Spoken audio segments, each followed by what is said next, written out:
Parrots are kind of birds.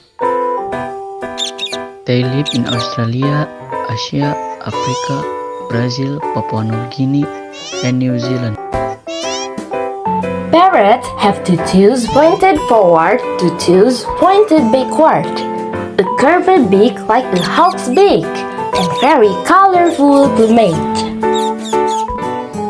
Most parrots eat seed or fruits from the ground or from the trees. Some parrots never even leave the trees, so they only eat the fruits that are still on the tree. When eating, a parrot makes full use of its beak and foot by holding the food in its foot and breaking the shell with its beak, or by just bringing the food to its mouth.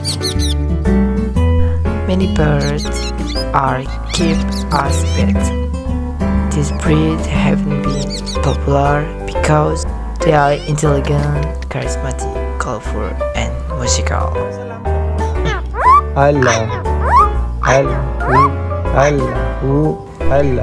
Parrots are unique because they can imitate human voice.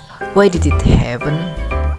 According to Eric Jarvis, a neuroscientist and vocal learning expert at Duke University, every bird that learns to make vocal sounds has a specific brain area for this. This section is called the sound system. In parrots, the sound system has two layers, namely the core and the shell. The core is owned by all birds, but the shell is unique to parrots. Jarvis thinks it is this part of the shell that allows the parrot to speak human language and become a master impersonator. So, are you interested to keep a parrot as your pet?